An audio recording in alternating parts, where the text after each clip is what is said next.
Hola, soy Susana Romera y quería en este vídeo ver con vosotros un poquito lo que son los defectos en el aceite de oliva virgen. Ya sabéis que, bueno, aunque sea un curso básico, sabemos que los defectos, o sea que el aceite de oliva virgen es un concepto genérico y que engloba el aceite de oliva virgen extra, el aceite de oliva virgen y el lampante. Cada vez que hablemos de aceite de oliva virgen va a englobar esas tres categorías, aunque veamos que una se repite, virgen extra, virgen y lampante. Estas tres categorías son aceite de oliva virgen. Bien, dejado esto a un lado, vamos a hablar de los defectos en el aceite de oliva virgen. Bien, por el COI, el Consejo Oleícola Internacional, que en estos momentos es la máxima autoridad en materia de legislación y regulación del aceite de oliva virgen, tiene contemplados 5 defectos. Un defecto sería el atrojado, moho que iría con la humedad, luego tendríamos el avinado, luego tendríamos madera húmeda y tendríamos el rancio. Bien, estos 5 defectos son los que a día de hoy hacen que un aceite se clasifique en virgen extra, virgen o lampante. Muy bien, ¿qué sería un defecto en el aceite de oliva virgen? En el aceite de oliva virgen el defecto sería una anomalía, es decir, algo que yo estoy notando que no son un descriptor clásico ni básico de lo que es, me recuerde a naturaleza, me recuerde a materia viva dentro de lo que es el producto, que en este caso es el aceite de oliva virgen. Entonces, cuando yo noto aromas que no están frescos, que me recuerdan a ese avinado, que me recuerdan a un rancio, cuando tengo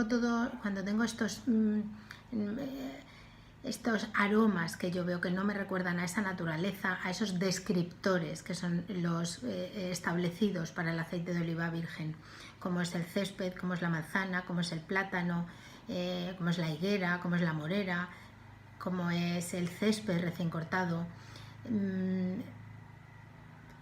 Lo que vea que está fuera de esto y que nos vamos más a lubricante, ¿no? Como a una astringencia intensa, ahí es cuando ya esas anomalías son las que llamamos defectos.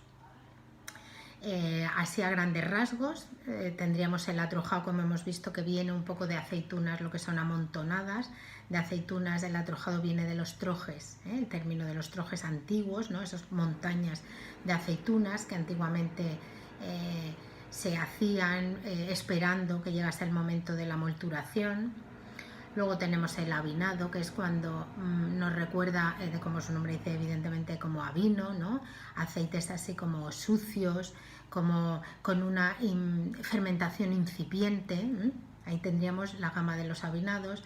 Luego tendríamos el moho, que es cuando ya este avinado está más avanzado, cuando nos viene de aceitunas húmedas, de aceitunas mal lavadas, lavadas con agua sucia.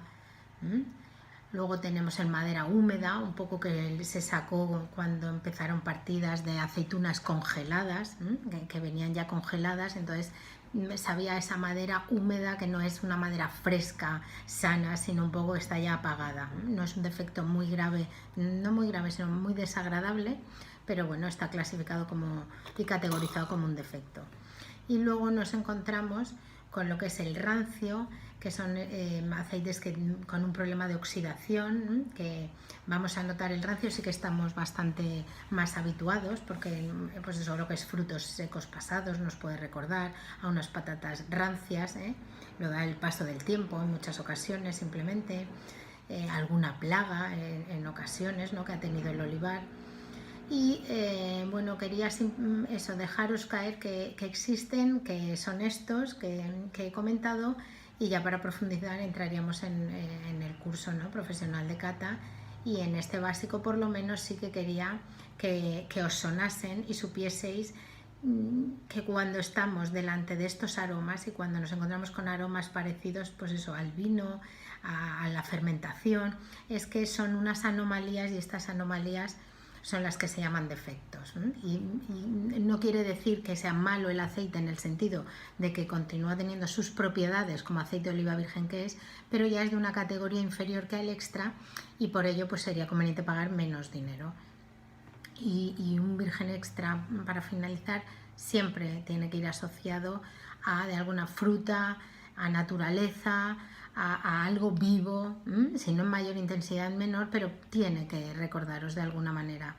Y evitar sobre todo este tipo de defectos, sabiendo que no pasa nada, si un aceite de oliva virgen extra pues está un poco avinado, porque continúa manteniendo todas sus propiedades y en cualquier caso siempre va a ser mejor que un aceite refinado.